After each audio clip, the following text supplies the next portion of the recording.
It is 9:06, and I'm going to call this meeting of the Planning Commission to order. I'd like to establish that we have a quorum. Yes, sir. We have 6 members present. Perfect. Okay, consent agenda. The commission may request for a consent agenda item to be moved to the regular agenda for presentation and public comment. Otherwise, the consent agenda will be considered in one vote. Do I have a motion? So moved. Second. Okay, we have a motion and a second. All in favor, show of hands with aye. Aye. Aye. Opposed? That was 6-0 in favor. 6-0. Okay. Regular agenda. Subdivision plats. Planning Commission has final authority for approval. Appeals may be directed to City Council. First, replat of Lot 2, Block 4, Martha Mather, second edition. The request for approval of a first replat of Lot 2, Block 4, Martha Mather's second edition, being 0.385 acres located at the southwest corner, East 40th Street and Amarillo Street, variance from Chapter 10382 of the Land Development Subdivision Ordinance to maintain a paving width 30 feet without curb and gutter in lieu of the required 40 feet with curb and gutter for Amarillo Street, and to leave an easterly portion of East 40th Street without curb and gutter, and a variance from Chapter 9.5 of the Land Development Subdivision Ordinance, exempting the requirement for sidewalks adjacent to East 40th Street and Amarillo Street.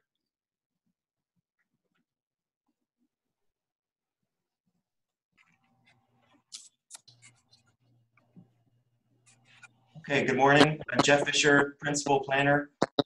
Our first case today is the Mathers edition. And Ray, I think you need to enable my screen.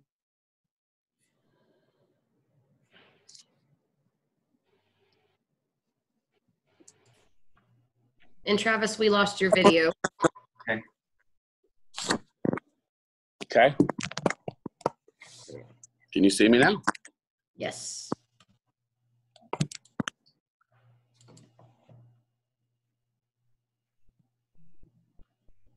Bear with me a moment.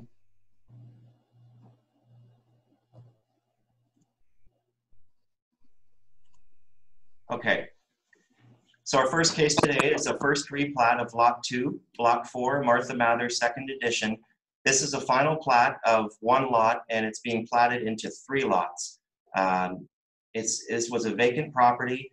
Was originally the first plat for this area. The Mathers second edition was done in 1906. Most of these were huge, about 5.5 acre lots, and then over time they were subdivided. So the last replat of this was in 2001, the piece to the south, and so this left about 1/3 of an acre to the north that's remained vacant ever since. So they want to plat into 3 lots. They each meet the minimum standards, 50 feet in width by 100 feet in depth.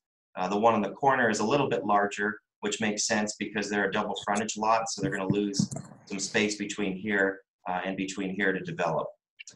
In addition, the applicant is requesting variances. So it's we've kind of combined them as 2 variances. One is to maintain a 30-foot paving width with no curb and gutter on Amarillo Street, and as well as no curb and gutter on the east end of 40th Street. So there's about a 14.75 foot gap here that was never curbed, as well as no curbs on this side. So the variance is to allow this area to remain uncurbed, and staff wants the curbs.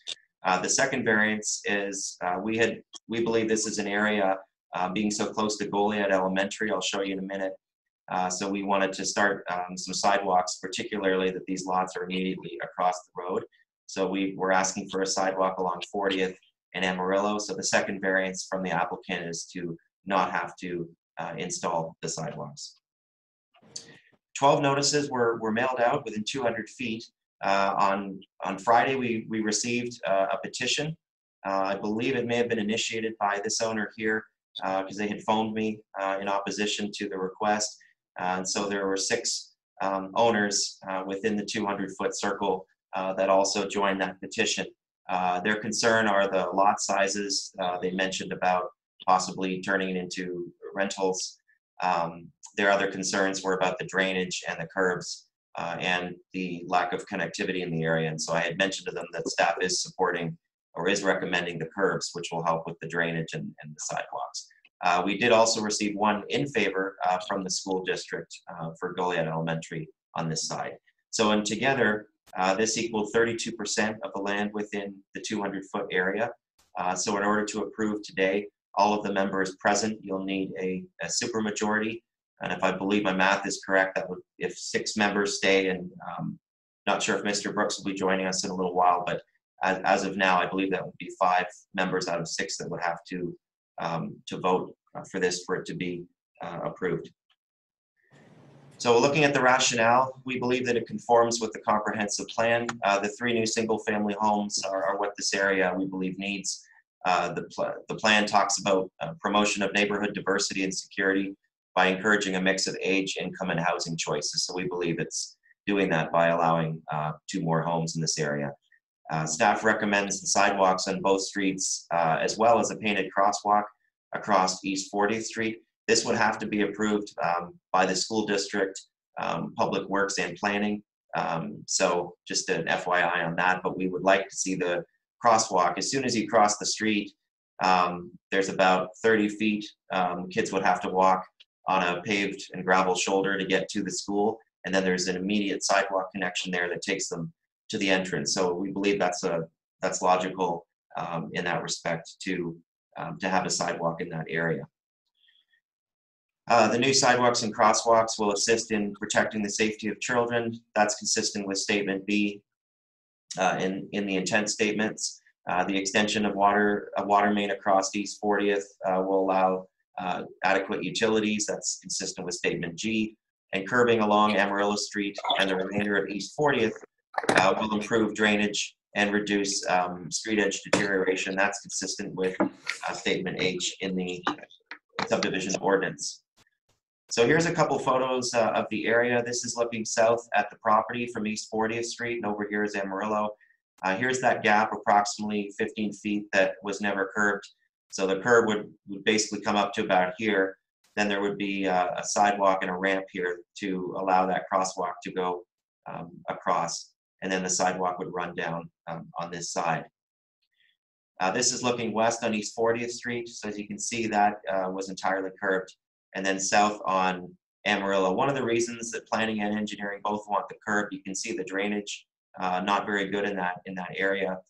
So the curb at least would help kind of improve the drainage flow, and engineering would probably give us a little bit more of the technical reasons why.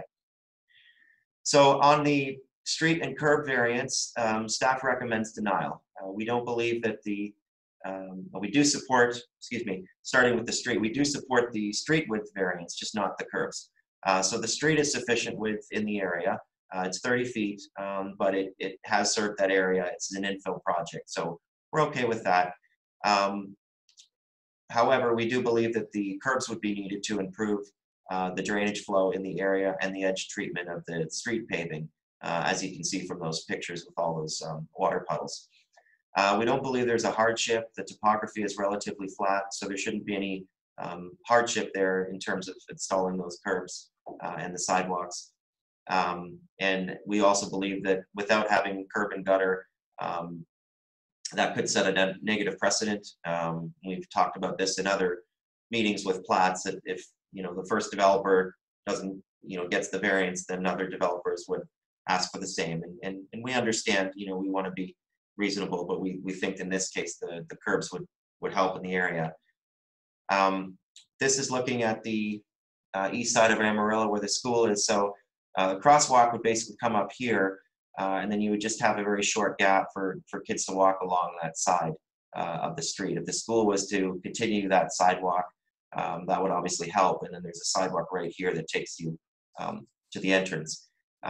This picture kind of gives an overall of the area, so it was important to include this. The purple lines represent all the areas that are already curbed in the area. So you can see it's really just this gap on the north side of the school on 40th that wasn't curbed, as well as this little patch of Amarillo. So we believe this is improving the situation About 90% of this area has already got the curbs and the gutters in there.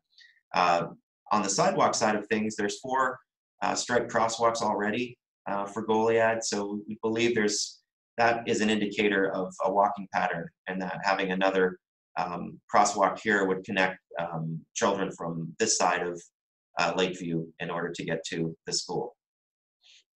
Now, in terms of the lot sizes, the the petitioner that was opposed had raised the size of the lots. Obviously, on this map, they do look kind of small, so we just wanted to show you that, but they do meet the minimum lot sizes. And so these areas here could also be replatted to get, some of these areas anyway, to get smaller lots as well. So they do meet the technical minimums of the ordinance. A lot of those lots were platted at 5 acres originally, so that's why they're bigger. On the sidewalks, we believe, recommend denial on the variance. So we do want the sidewalks and the crosswalk. Again, for the reasons we mentioned, it would help children crossing the street to school. It's in a good location adjacent to the school. There's no known hardship, and it serves a practical purpose. Staff recommends approval of a first replat of Lot 2, Block 4, Martha Mathers, 2nd edition.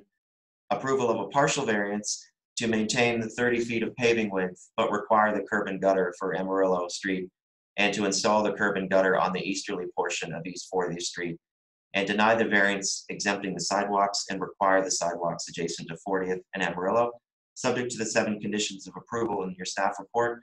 Provide a copy of the tax certificate, remove the chain link fence, reduce the height or move back. So there's a small chain link fence kind of in the site triangle at the corner. So they can either cut that down to 3 feet or just remove it, or just push it back 25 feet, and then they'd be okay. Install the sidewalks adjacent to East 40th and Amarillo and the crosswalk. Submit plans and install water main and connections. Install water and wastewater lines to each lot. Prepare and submit plans for the required improvements to Amarillo Street, or submit a financial guarantee or a variance, and install and curbing adjacent to Amarillo. When we get to the sidewalks, if you all are in support of the sidewalks, we would just change the comment just a little bit, because like I said, this is dependent on the school also supporting this and Public Works looking at any final details if the school is to support. So when we get there, it would just say sidewalks adjacent to East 40th and Amarillo Street, and a painted striped crosswalk. And then somewhere after here, we would just say with necessary approvals. This concludes staff's presentation, and I'm going to stop sharing my screen. Any questions or comments?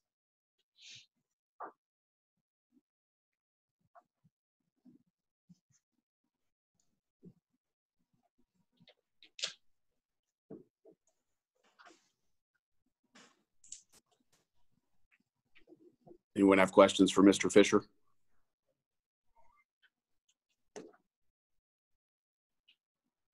Okay, I'm going to open it up for public comment.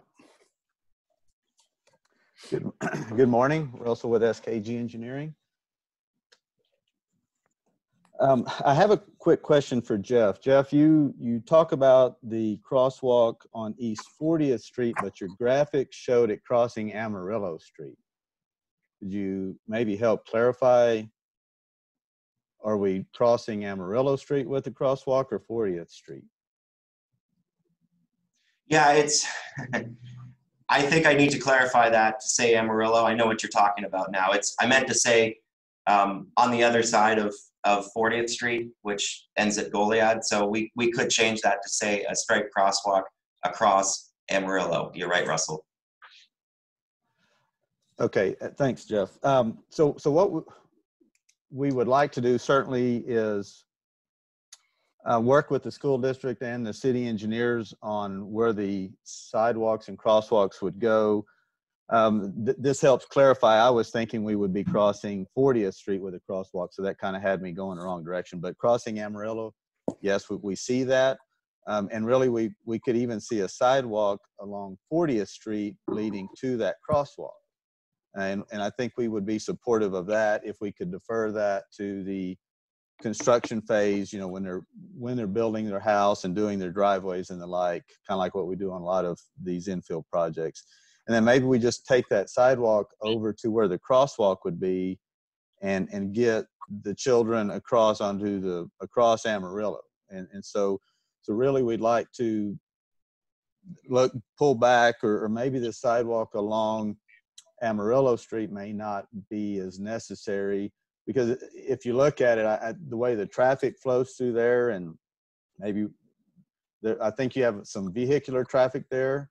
So I think we want to get our kids across Amarillo and not really move them laterally up and down 40th Street there. So so we would ask for that change or that mindset, or even if we could have conversations with staff, the district and engineers on the best way to do that. And then we had asked for deferral, and they offer that for us on the water and sewer services, such that we can do that in conjunction with the home builder, the home building. The developer on this is kind of also the builder on this project. So they're planning on building 3 new homes in this area. And we'd be happy to answer any questions that you may have.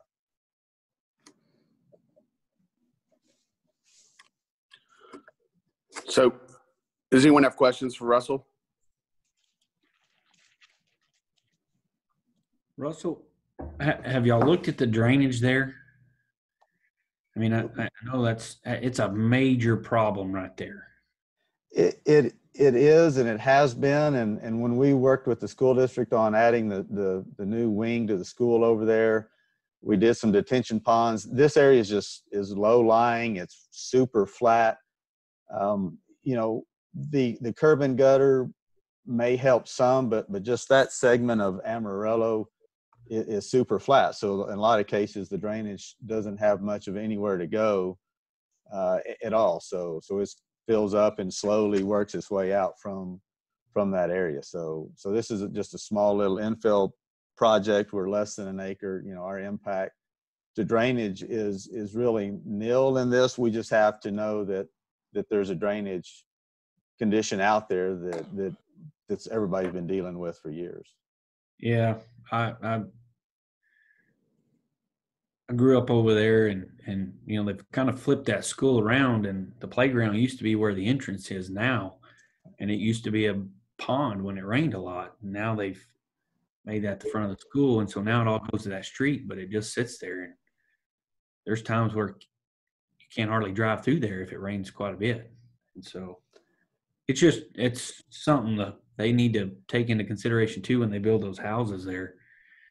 And I believe the applicant's listening in on this, and so he'll be aware of that and make sure he elevates the homes. And it's probably a bigger regional issue. You know, we're just flat there. Where to take this drainage is a challenge, and engineering kind of knows that too. Yeah. Okay. Very cool. Thank you.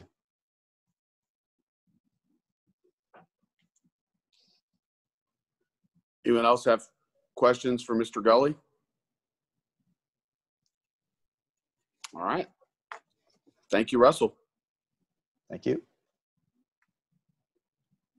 Anyone else wish to speak on this case?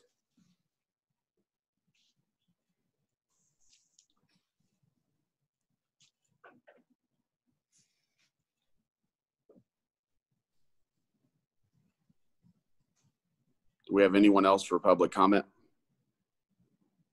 No, sir, I don't believe so, unless the owner would like to speak, but I think Russell was speaking on behalf of them. Okay.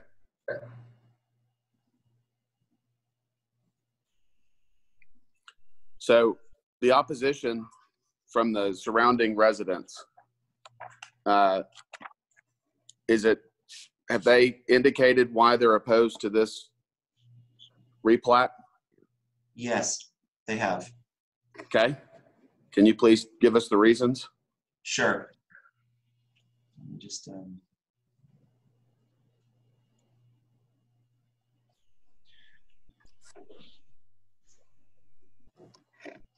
And again, we're sorry that wasn't included in your packet. We received this on Friday, I think around the afternoon. So I don't. Yeah, Travis, I had sent that out on I think it was late Friday, but because we got it late. Basically, their concerns, their objections are the lot sizes, and they were concerned about rentals. turning them into rentals. Their other concern was about the drainage patterns in the area, and I think they were just concerned about the, the precedent of smaller lots in the area. Okay. But the lots that are proposed for this replat meet the city's subdivision ordinance requirements. They do, correct. And I think with the installation of the curb and gutter, the drainage issues would be, and I'll let engineering speak to that. But I was going to say, if there's someone from engineering that could speak about the drainage, it would really help, I think.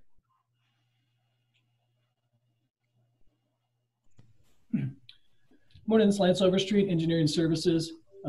As you guys know, there's a considerable amount of drainage issue over there. The city has attempted to do some things. The school district has attempted to do some things. The drainage is problematic over there just because of how flat things are.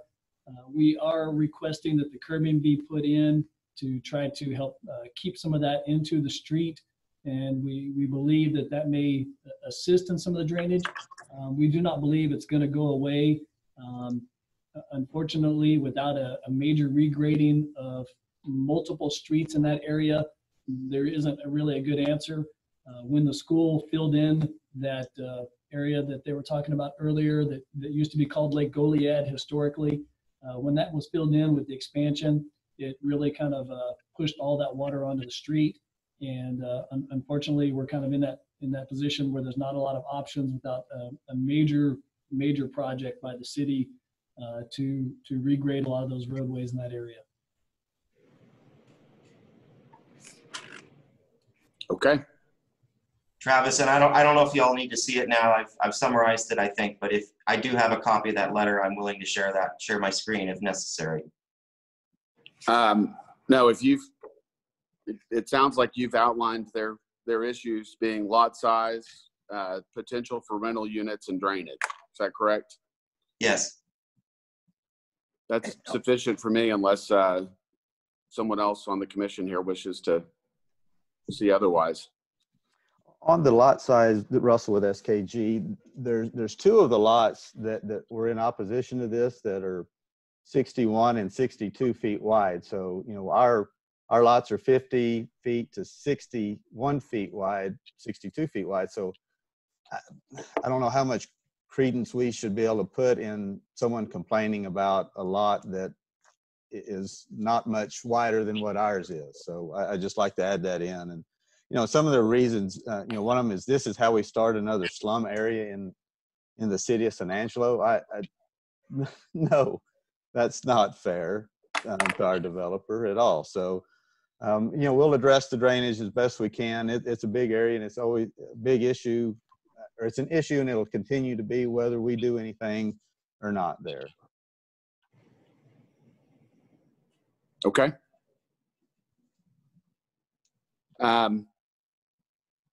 So I guess I need to formally close public comment, and then get thoughts among us or a motion. Personally, meeting the minimum lot requirements is sufficient for me. I don't think the existing lots are, as Russell noted, significantly larger than what would be the lots that come from this replat. And I think I agree with the city on sidewalks.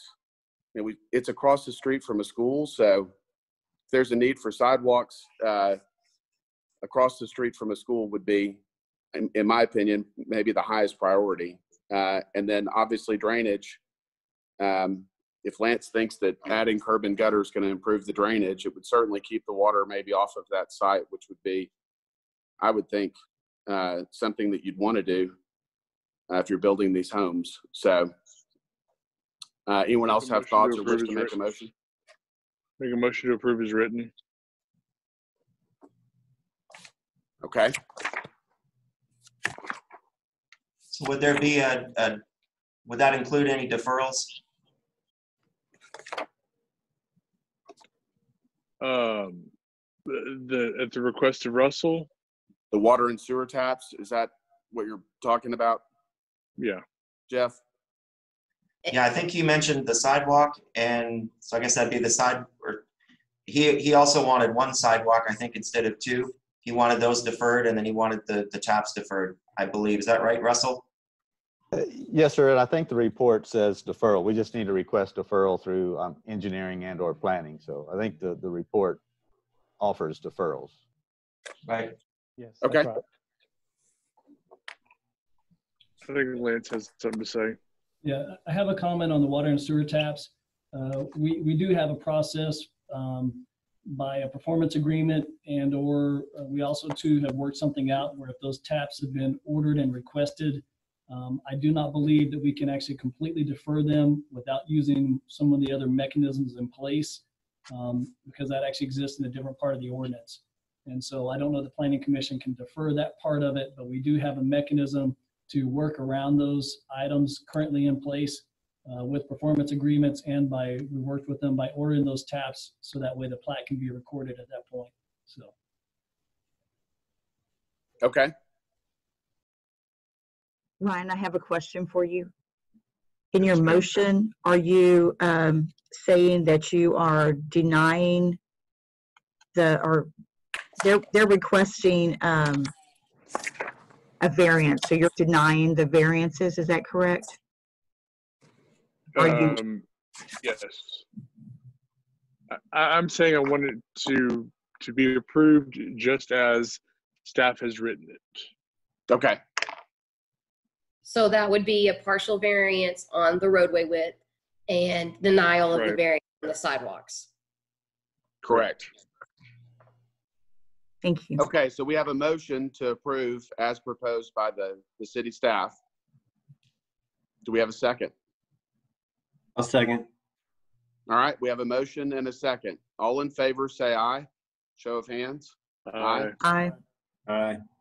Opposed? So that motion passed 6-0. 6-0. Okay. We'll go back to the agenda. All right, rezonings. City Council has final authority for approval of rezoning. Z 20-08, 501 West Avenue V. Request for approval of an ordinance rezoning property from the single-family residential zoning district to the neighborhood commercial zoning district, being 0.138 acres, the southwest corner of West Avenue V and South Bryant Boulevard.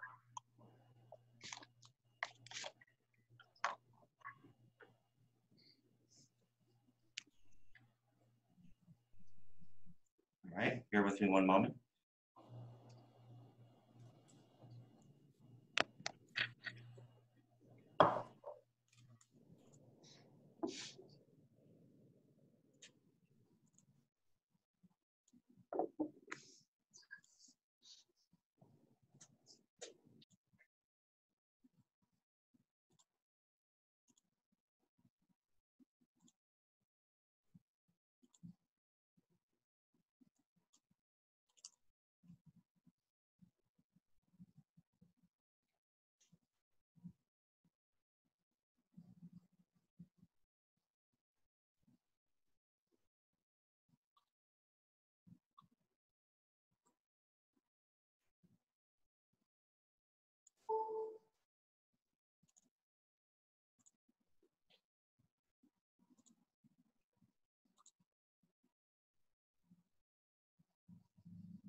Okay, one moment.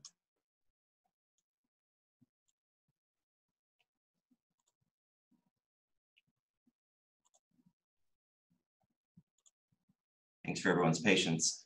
All right, so our next case is a zone change, 501 West Avenue V, Jimenez. It's at the southwest corner of West Avenue V and South Bryant. The zone change request is from RS1, single family residential, to CN, neighborhood commercial. It's in District 3, Harry Thomas's district in the Rio Vista neighborhood.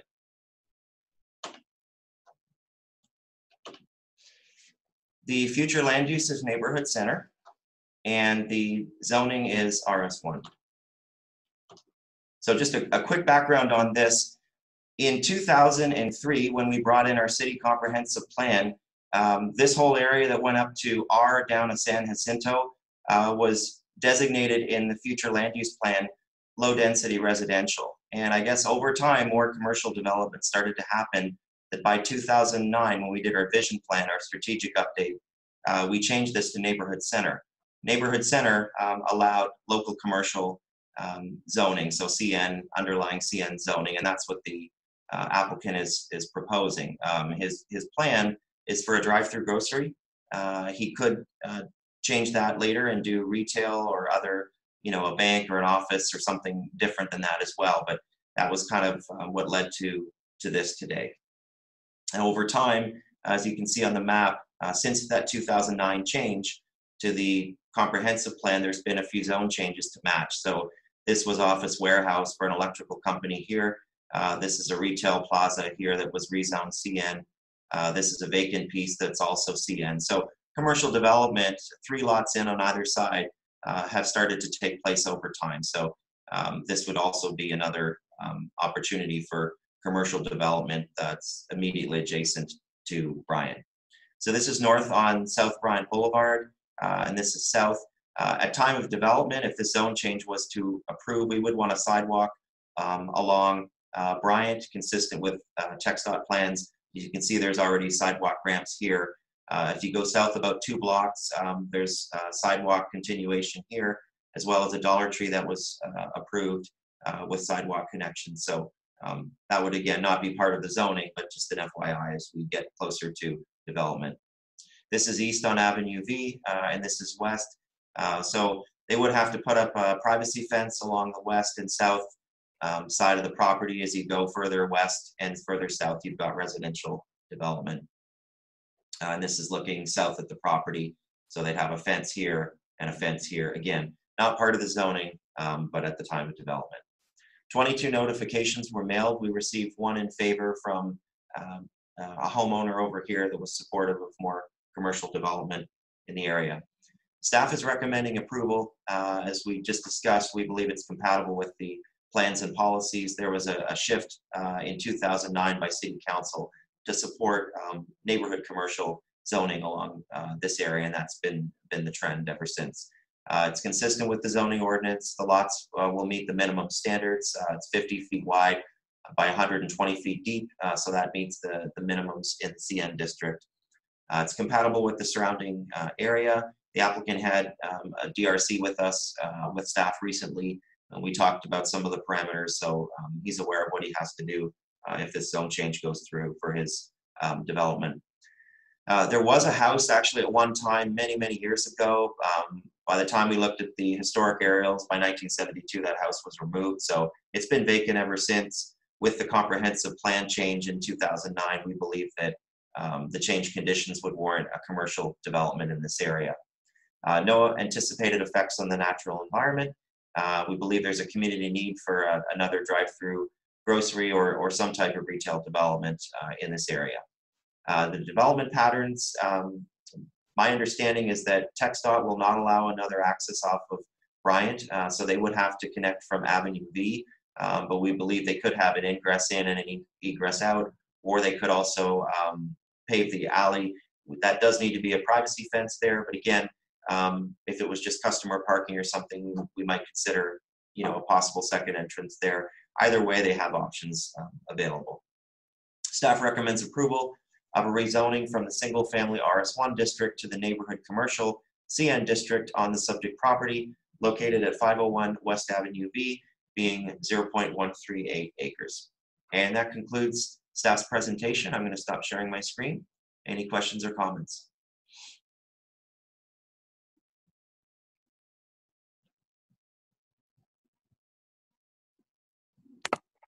Anyone have questions for the staff or for Jeff? All right, I'm going to open it up for public comment. Do we have anyone that wishes to speak on this case? I do not believe the applicant is available today, so I'm not sure we have anybody who wanted to speak. Okay. I make a motion to accept. Okay, I'm going to close public comment. We have a motion to accept as proposed. And a second. So we have a motion and a second to accept as proposed. All in favor, say aye. Aye. Aye. Or Rove, show of hands. All right. And opposed? That motion passed 6-0. All right. Next case. Conditional uses. Planning Commission has final authority for approval. Appeals may be directed to the City Council. CU 20-09, 401 and 405 West Avenue Y. Request for approval of conditional use to allow for construction of a single-family house at 401 West Avenue Y, 405 West Avenue Y, generally located northeast of the W Avenue Y and South Bryant Boulevard. So, this is Hillary. Actually, Sherry hopping on. Sherry. All right. I hope it's me. Good morning. I had Hillary on the screen. Planning Commissioners, Sherry Bailey, Principal Planner. And if you'll bear with me for just a moment, I'd like to share my screen and we'll get started.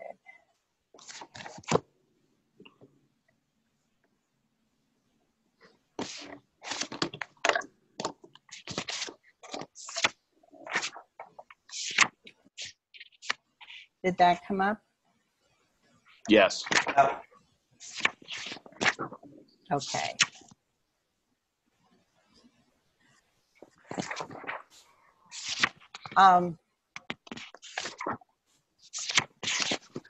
The request before you is for 2 lots. Whoops. I've got a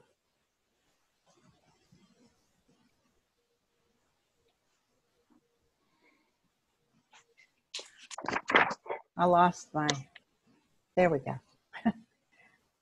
For 2 lots, as you indicated, at 401 and 405 West Avenue Y. It's generally located southwest of West Avenue Y and the Ben Ficklin Road intersection.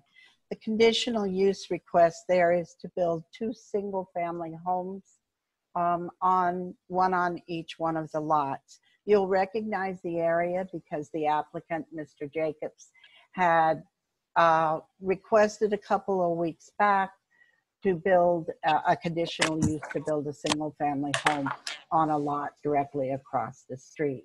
This is in District 3, Mr. Thomas's district, and it's in the Rio Vista neighborhood. The present zoning for that, our future land use for that area is neighborhood center. That's why the conditional use is necessary. And the zoning was recently done to neighborhood commercial. This is looking at the property. The slide site on the right are the 2 lots. They directly back up to a residential piece of property and are adjacent to a residential piece of property. And if you look across Ben Ficklin, you will see the Boys and Girls Club, which is here, and then the school, elementary school, which is across the street. The rationale for approval on this, we believe that the development of this as a residential is consistent with what's occurring in that block and across the street. We believe the impacts are minimized. The lots are at least 50 by 138 feet, which is consistent with the RS1 zoning, which is in the surrounding area. And because of that, we do believe that this is an area that is consistent with residential development. We believe the effect on the natural environment will be none. Drainage is handled in the area by curbing both on Avenue Y and on Ben Ficklin. As you're aware, the recent housing study indicated that affordable housing is a desperate need in the city of San Angelo, and these 2 lots and the intended housing will meet that criteria of affordable housing. it's not going to have any change on the development pattern for the area. We sent out 16 notices. We received 0 in favor and 0 in opposition. We did not hear from the school, which was consistent with the last time they were notified for a conditional use for residential housing. Staff is recommending approval of the conditional use to allow the construction of a single-family home on both 401 and 405 West Avenue Y, subject to two conditions of approval: that the applicant be required to obtain a building permit from permits and inspections, and that the development shall comply with the zoning ordinance and the standards for RS1. With that, I will close my screen and quit sharing. Is there any questions that I could answer? Sherry, I have one question. Yes. This was not too long ago changed to neighborhood commercial, is that correct? That's correct, yes. Okay. Why would we want to do a conditional use? Why would we not go back to a RS1? The zoning actually was not RS1. At Okay. the time that it was changed, it was a heavier commercial zoning. And so that's why we went to the neighborhood commercial, which we felt was more consistent with the general area and then would allow by conditional use residential development. As well, it matched the future land use in that area. That's correct, yes. So when they came in, it was CGCH, the future land use recommended this area be neighborhood centers. So we went to neighborhood commercial to be in line with that. And he understood that if he wanted to build homes, he would need a conditional use. Okay. I was just looking, if it backs up to homes and it's next door to a home that's already there, just, it looks like it would be better to, in my opinion, to rezone it to the RS1 instead of a conditional use. At the time that the applicant came in, we had talked to him about what his overall plans were, and he felt that he was going to do a single family residential, but he wanted the option to see, because he had someone that was interested in the property. So he was comfortable with the CN zoning. He is now going to do a single family on both lots. Okay. Anyone else have questions for the staff? All right, we're going to open it up for public comment. The applicant in this case had a conflict that developed this morning. He will not be present. Okay. Anyone else wish to speak on this case? Please come forward. State your name.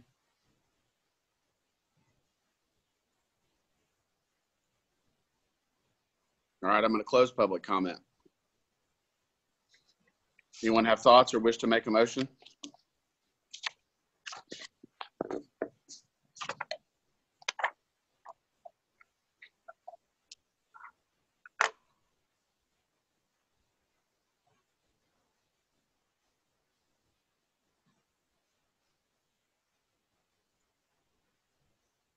I don't particularly like all the conditional uses that we have on a lot of properties. That's why I was thinking it would be better if we did it as a different zone for the homes, for the houses. Okay. Yeah, I agree with Terry. So Terry, how do you think we move forward? I think you got to make a motion to deny this request if that's what you want to do. Just think it makes more sense. I agree 100%. So Sherry, is there a way to deny this, and do they have to apply for a rezoning, or can we insert that?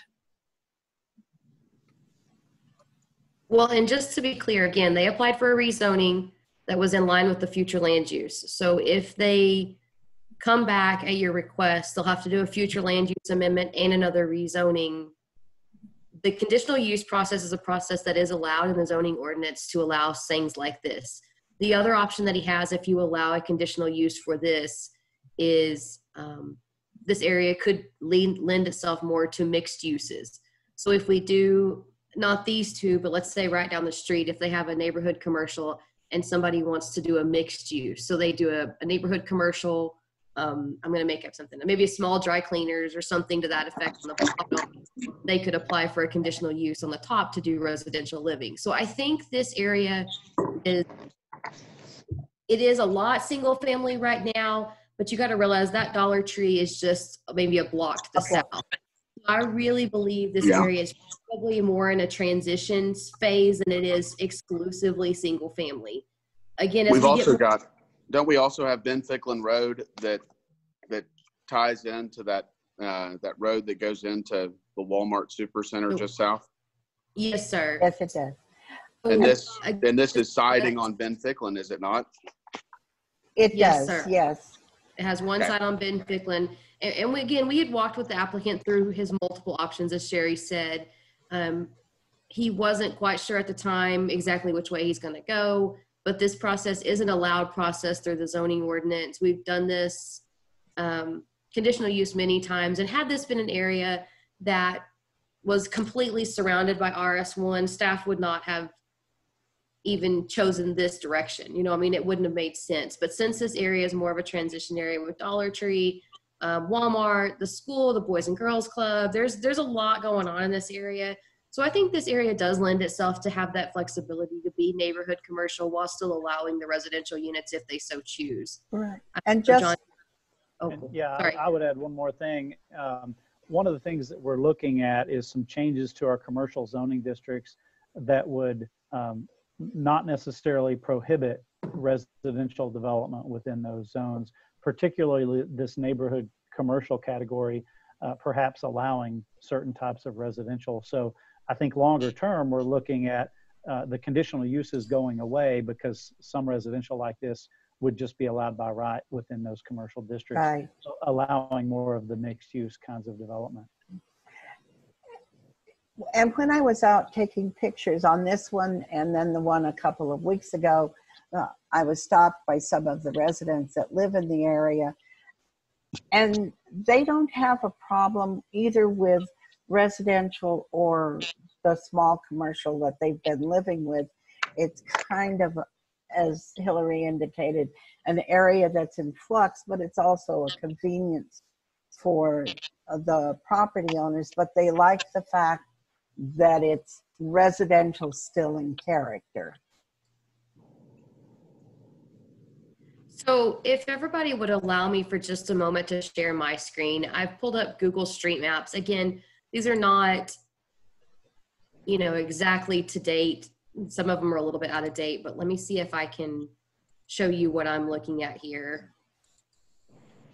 So if you'll allow me to do this, this actually is the property here, kind of what I'm circling. So you can see directly across the street is the City Rec Center, the Boys and Girls Club, and the school. One thing I want to point out is directly across from this is an older building, and I'm not sure when it was built. You can see it's more commercial in nature.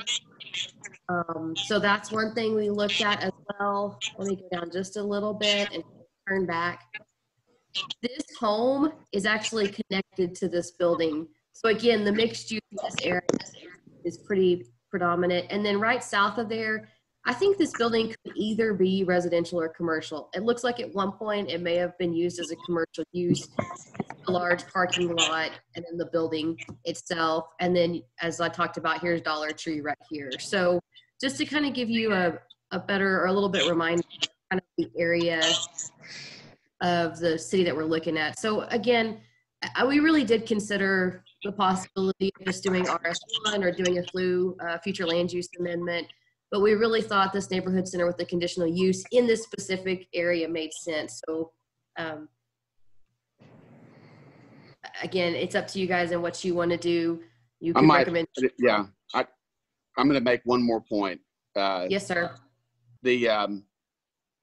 If we just took these two lots and rezoned them, I don't think we're doing any favors for this area.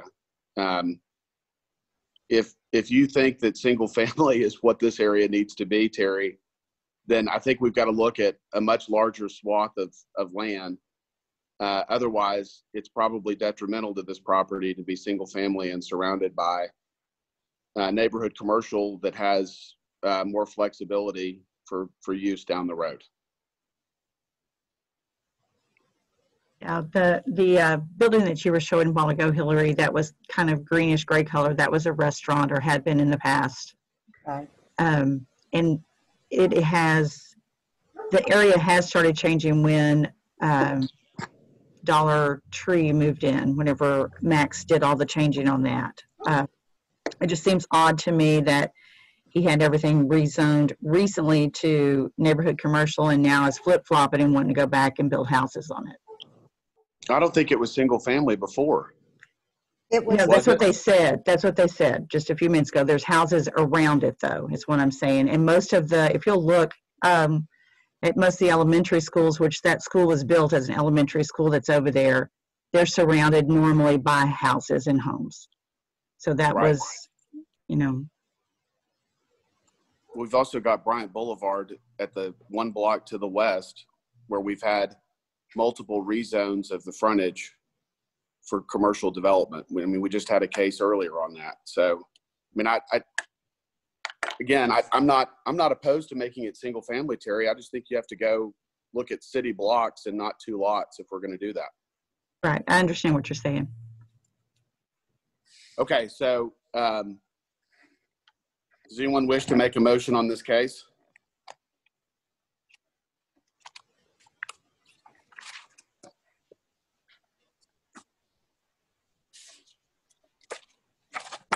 I'll move to approve as accepted, or as presented. Okay. We have a motion to approve as presented by the staff. Do we have a second?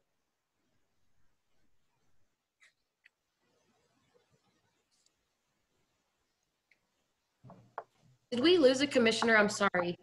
I'm only seeing 5 members.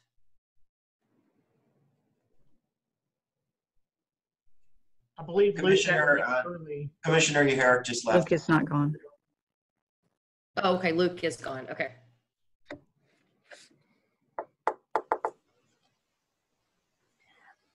I'll second that after that discussion. Okay, so we have a motion and a second to approve as presented by the city staff. All in favor, show of hands with aye. Aye. And then opposed? Okay, the motion passed 5-0. 5-0. Okay.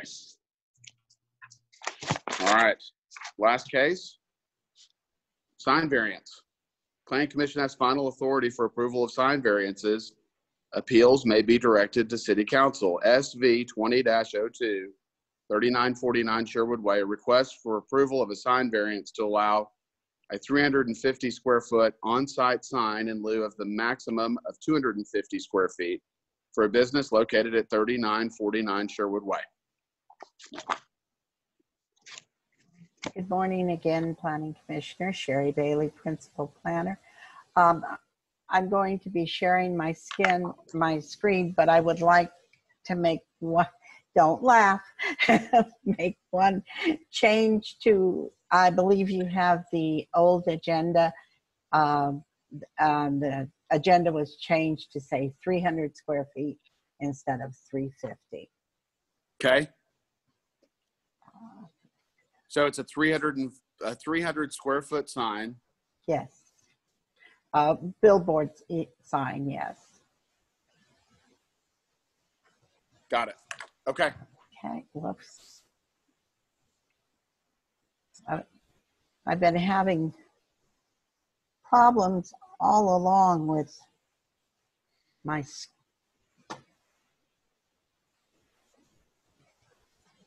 okay. The request before you is for 0.734 acre.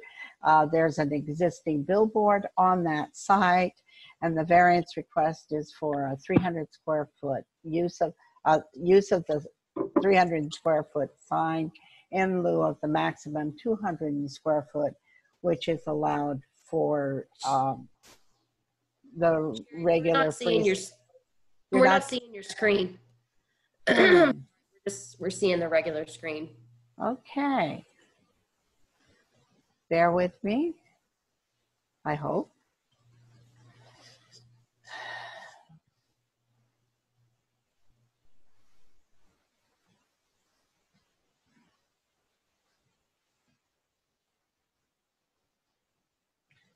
Okay.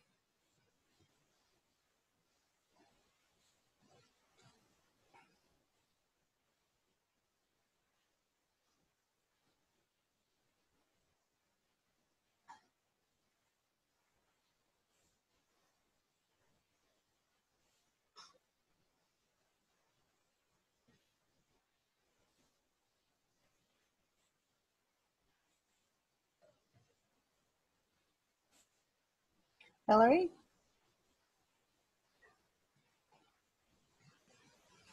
I lost my Zoom connection also.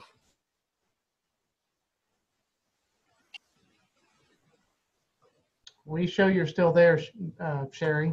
You do? Well, I don't have a way to share my screen. That's why I'm,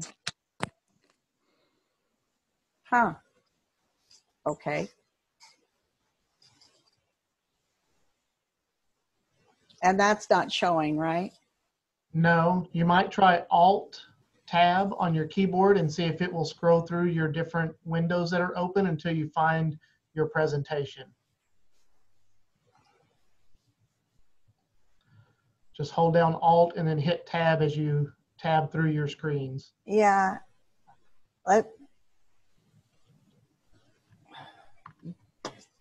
Hang with me. It's my Zoom screen that I'm missing.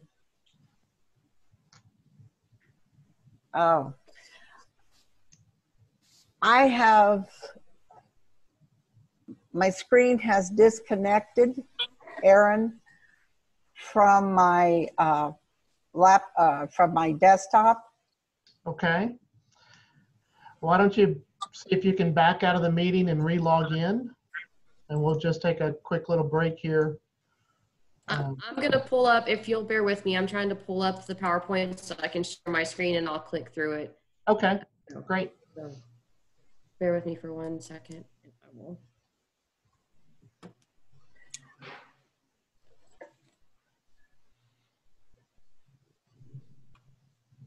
Okay. Yeah, Hillary, my desktop must have shut it down because I can't reconnect. No, you're good. Just stay right there. Can you see what is being presented? I can't see anything actually but you. Okay. Well, For we some will reason. share this so they'll be able to see it and we will walk through it.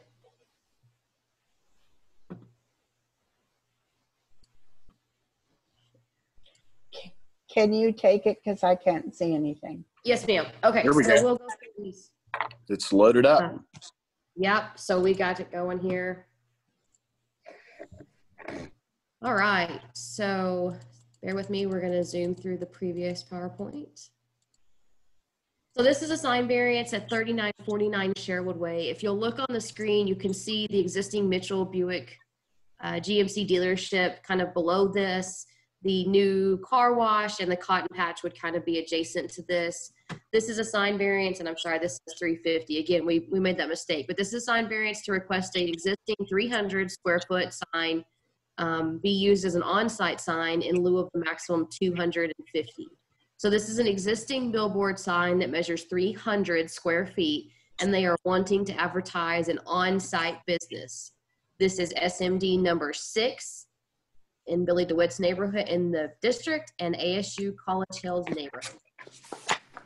So this shows some of the area. The future land use is commercial and the existing zoning is general commercial. So just so that everyone's aware, this billboard sign is a legal permitted billboard sign. So this is an off-site sign. They built it to standard. Everything about it today was good. In fact, they were advertising Mitchell Buick on it, GMC, but at that point it was off-site. Mitchell has since purchased this property to expand their lot. Therefore, advertising Mitchell on it now would make it an on-site sign. So that's why we're having this discussion today. They would like to continue to be able to advertise Mitchell on their existing billboard sign. So this is an exhibit map that Sherry created. You'll see on the bottom left-hand corner, it says freestanding sign. About the middle, there's a freestanding sign. And then as you looked about the middle of the right-hand side, you'll see the billboard sign.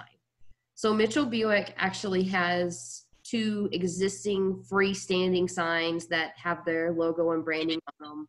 Again, this billboard sign has been advertising them because it was off-site, but you can see it's fairly close to their existing signs.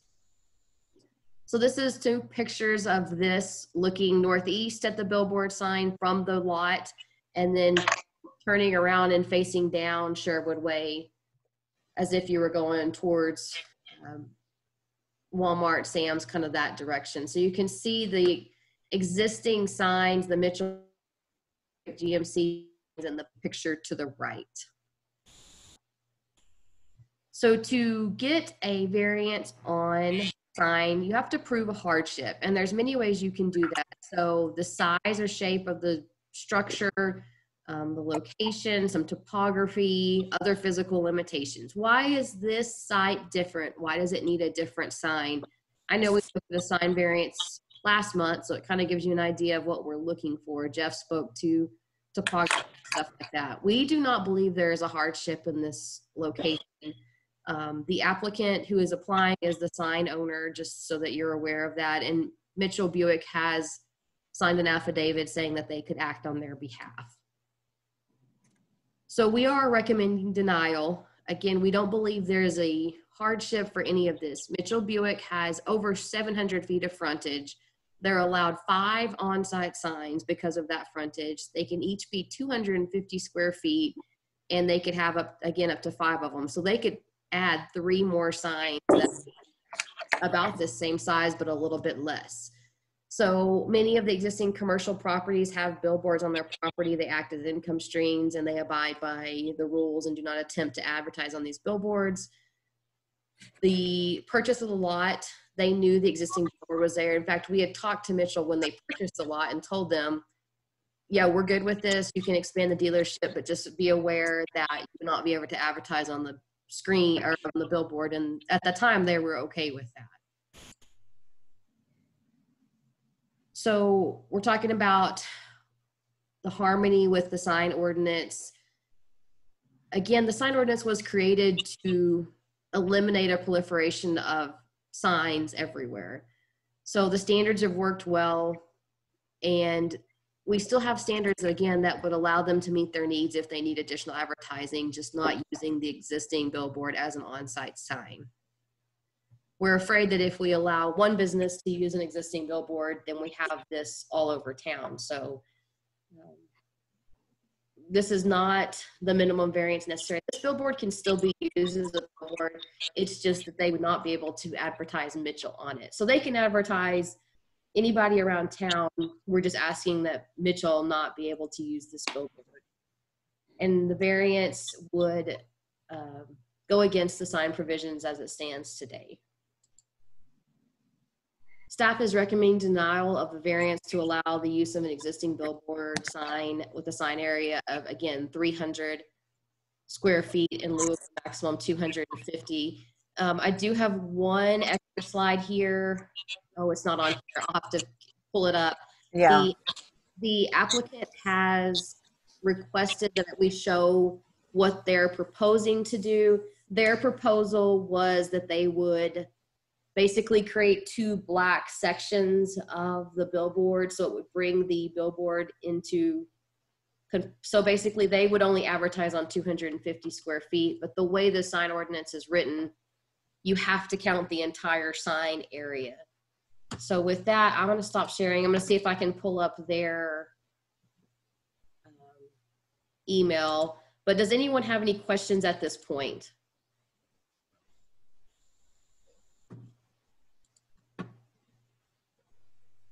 So I have a question. They could add 3 more signs to their property, which would add so much more noise pollution or sign pollution. Or we could allow them to advertise on the billboard that's right there on their lot. Yeah. Well, and I think Oh, I'm sorry, Travis. I was just gonna. I want to clarify: is the applicant the property owner? No, sir. The applicant is the sign, the person who owns and operates the sign company, and he's available on this call as well. Okay. Well, I don't know how we could. I'm with Ryan on this. If the landowner's willing to not add any more freestanding signs, Well, this approval to would not allow for prohibit that. this. This approval would not prohibit that. So they could still add 3 more and advertise. Yeah. So that's, if we're talking about not adding any more signs, then I'd be interested, but just to approve an on-site sign for this. The likelihood that you tell them, no, they can't use this billboard, they're going to say, screw you, I'm going to add 3 signs. Right. But they're going to add, they have the right to add those signs anyway, is what they're saying, right? Well, but Right. I think as a variance, you can attach conditions to this. So if that's your direction. So is the property owner represented in this case? They have, The I think applicant's Hillary not the said property owner. they authorized the applicant to speak for them as well. Is that correct, Hillary? Correct. Yes, sir. Mr. Cooper is on the line. He is authorized to speak on behalf of the property owner. He is the applicant, and they have signed an affidavit. And Just why to would clarify, I was just we going deny to. them the use of the billboard if it's a billboard that's already there and they're currently using it? Well, the current ordinance states that you cannot have a on-site sign that is over 250 square feet. So people put up billboards as a revenue stream, and then they advertise for others throughout the city.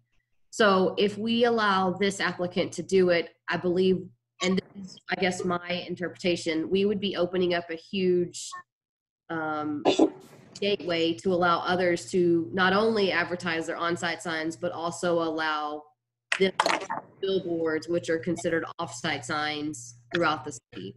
So this Let me give another example, though, of what we wouldn't want to happen is if a business went into a location that allows a billboard, but we allowed them to build a billboard-sized sign to advertise their business, they would effectively be taking away the ability to have an off-site billboard sign. Not to mention, as Hillary just noted, it basically would allow a loophole for any business who's in a location that allows a billboard. They could build a billboard larger than we normally allow on-site signs in order to advertise their business. And again, taking away the ability to do a true billboard in that same location. And let me share. But to answer that earlier question, I think as a condition of this variance, if you choose to grant it, you could make a condition that they not add any more on-site signs in exchange for allowing this larger on-site sign. Let me share my screen real quick so I can get Mr. Cooper's thing up here before he starts to speak. So I'm going to show this, and he can speak more to this. So this is the current size of the vinyl, which is 10 by 30, 300 square feet. And the proposed size of the vinyl that he has right now is he was going to create 2 black sections, make it 25 by 10 to be the 250.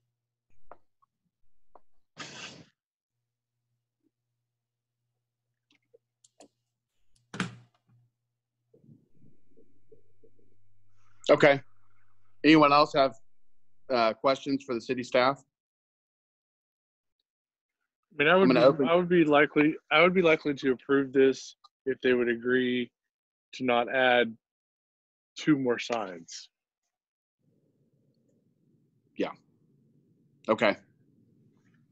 So let's, I guess we need to open this up for public comment. Doug, are you there? I am here. Can y'all hear me? Perfect. Yes, sir. Can y'all see me? Not right now. Okay. All right. This is the first time I've done a Zoom call. Actually, Sherry and I practiced on Friday, so For some reason, I can't see my face today, and I guess y'all can't see it as well. But okay, so but y'all can hear me, correct? Yes, sir. Yes. Very good, very good. Okay, so first off, let me start out by saying that I am not in any way trying to convert my off-site sign, because that's the business that I'm in. I'm in the billboard business, okay? I am in no way trying to convert my billboard to an on-site sign. That's not what we're talking about here. I would never do that in a million years, would I convert a billboard sign to an on-site sign, okay? So what I'm trying to do here is, well, first off, the Mitchells have advertised on this billboard for 10 or so years. So this sign's always been a billboard sign. It was originally permitted as a billboard sign. It was built to the city's ordinance as a billboard sign, built to the state federal code as a billboard sign. So regardless of what happens here today and whatever solution comes out of today's meeting, the sign will always be a billboard sign. Its classification will not be converted to an on-site. So I'm not trying to attempt to convert an on-site sign. So I think that first slide that Hillary showed a little bit, it wasn't correct. Okay, I hope everybody understands that. So these are the remarks that I've prepared for this. So forever, all the way through the 1965 Highway Beautification Act to today, billboard signs have given the businesses the opportunity to advertise their product or service to the general public for a fee. So this classification of signs is unique in terms that any business can pay to advertise regardless of where the sign or the business is located. This classification of sign is highly regulated at the federal, state, and local level. Of all the hundreds of pages of the Texas Administrative Code and the Federal Highway Beautification Code that stipulate the rules and regulations for billboard signs, nowhere does it say that a business cannot pay to advertise their product or service if that business is located on the same property as the permanent billboard sign. That would be illegal. From what I understand, the city of San Angelo is under the assumption that just because the advertiser on the billboard also owns the property where the billboard is, that the sign would now have to fall under the on-site sign regulation. This is a false narrative. Let's assume that we use the city's assumption that the content of the sign dictates the rules that the sign must fall under, because after all, that's why we're having a discussion. So here are a few examples of how this is an incorrect interpretation of the rules.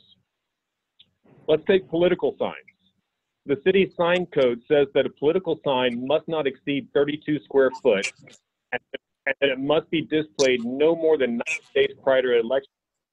So if we go by this, and if the advertiser on a sign dictates the classification of the sign as opposed to the actual permitting of the sign, I suppose nobody who is running for any city office, such as mayor or city council, as they do every single election cycle, that wants to advertise on a billboard cannot if we apply the same rules that the city is applying to my case today. Let's take real estate signs. The city sign code states that the max area is 32 square foot. Once again, is the city going to tell all real estate agents that rely on billboard advertising at 300 square foot that they cannot advertise on billboards because all of a sudden that permitted billboard has now become classified as a real estate sign under the city sign code?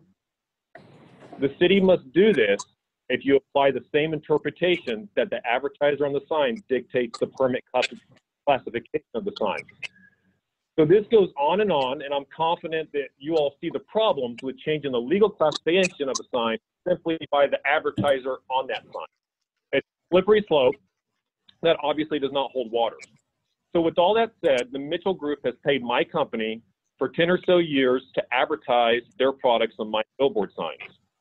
Just recently, they purchased a lot where the billboard sign is located to expand their capacity, and the city came and demanded that they take their advertisements down. In order to try to find a solution with the city, I proposed that we reduce the size of their advertising from 300 square foot to 250 square foot, thereby complying with the misinterpretation of the sign code.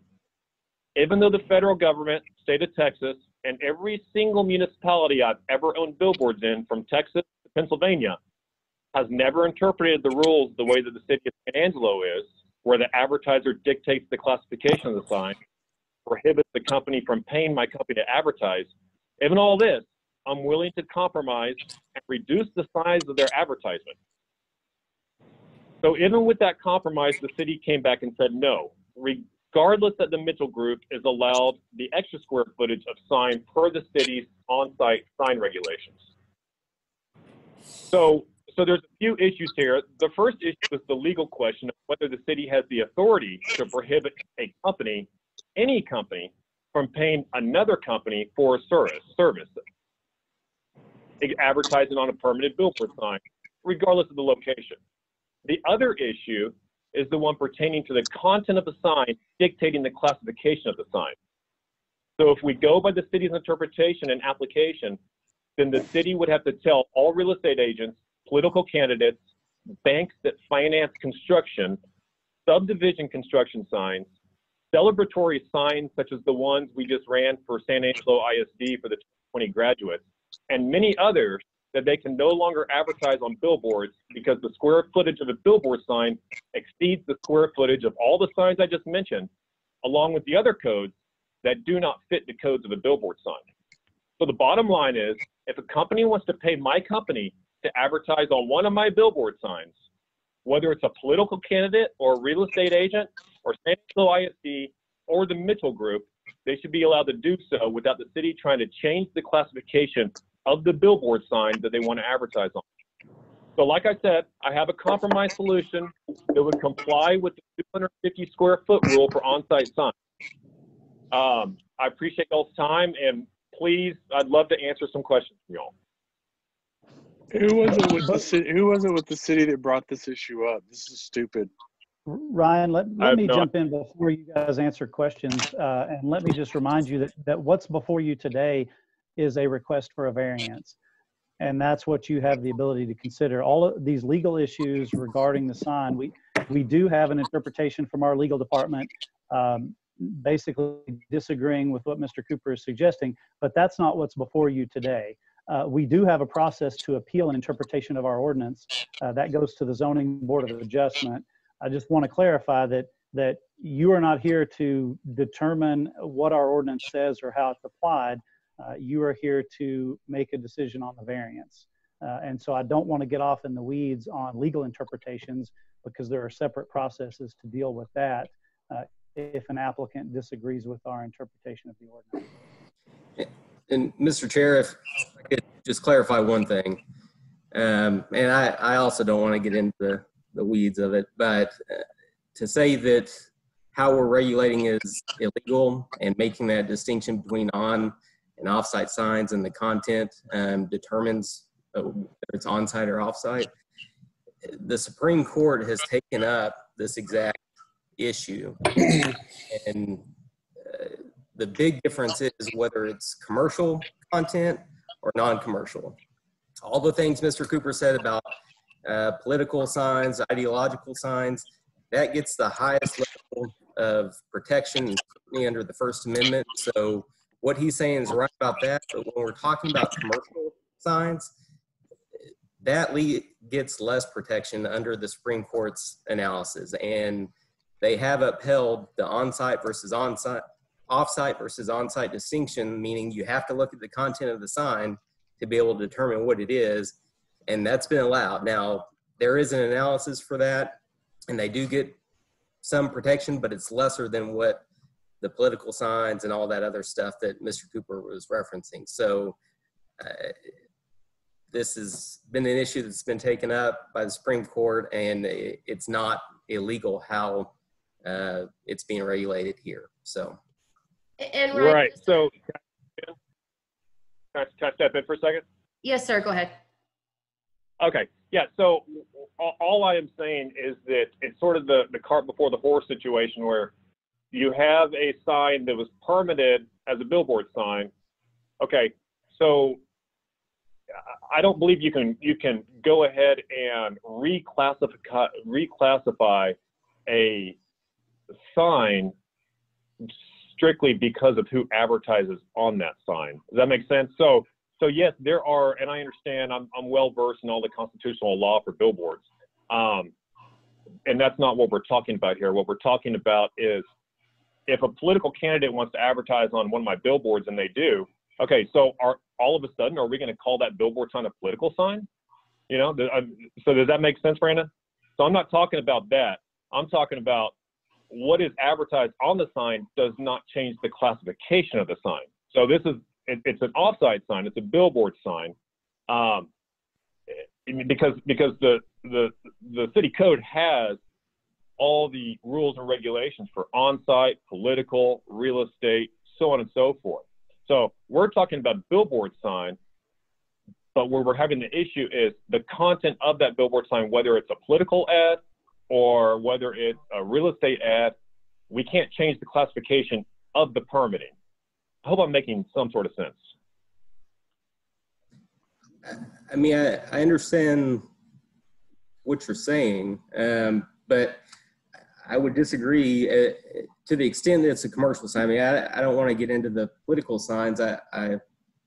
You know, that's not what we're talking about here. But I mean, the definition in the code for on and off-site signs.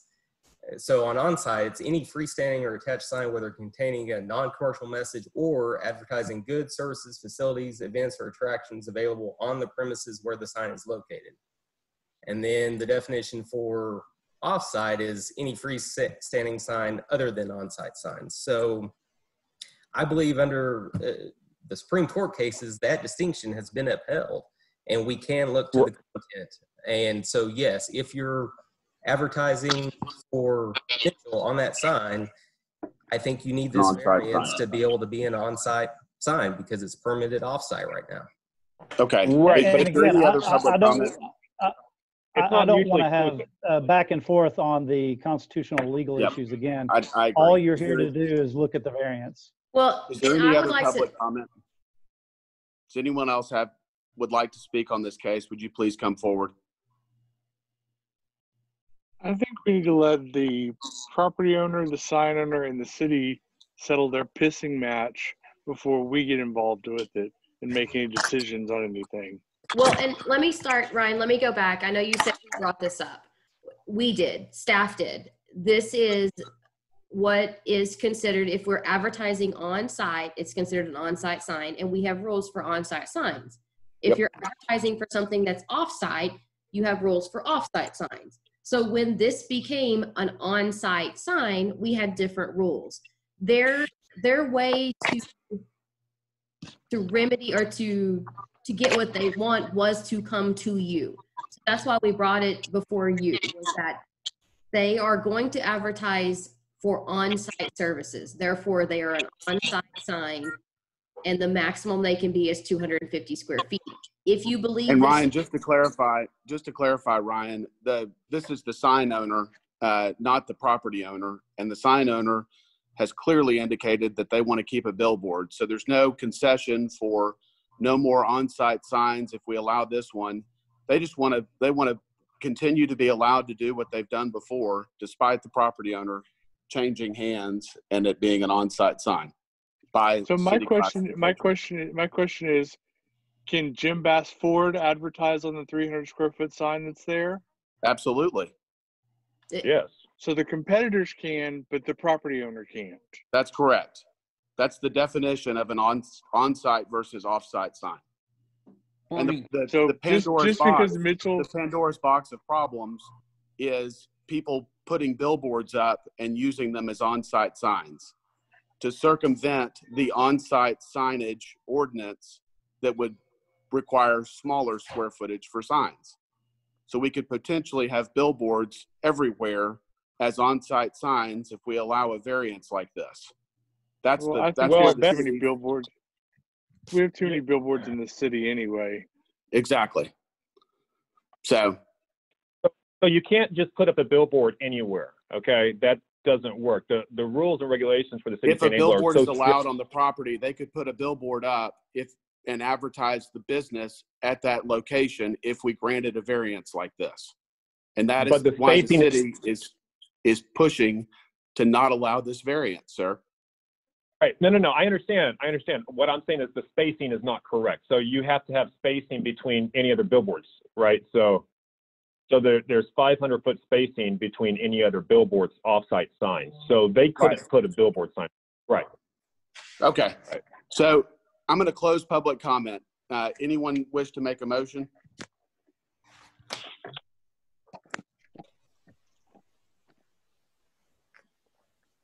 Wait, just a second. Oh, yeah. I'm sorry. Go ahead, Terry. I make a motion to deny.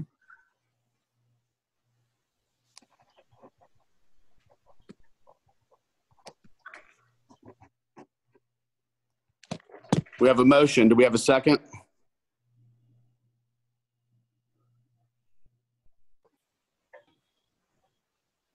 Second.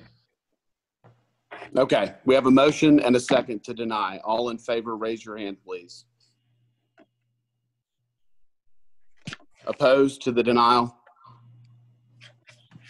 That was a 4-1 vote. 4-1. Okay. Last item. Director's report. John, you got anything for us? Yeah. Sorry, I was having trouble unmuting. Really, the only thing I have is the same thing I've mentioned the last couple of meetings.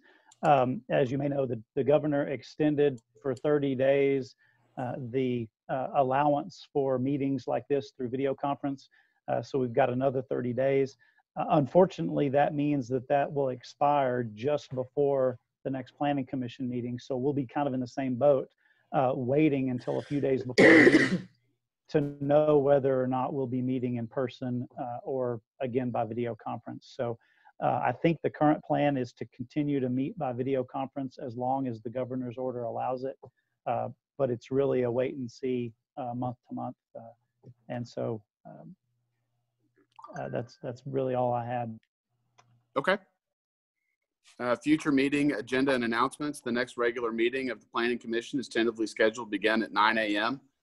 on Monday, July 20th. Adjournment. We'll have a motion. Make a motion to adjourn. Okay, we have a motion and a second to adjourn. All in favor, say aye. Aye. Aye. Or hands? Opposed? 5-0. All right, 5-0, 10:33 a.m. Thanks, guys.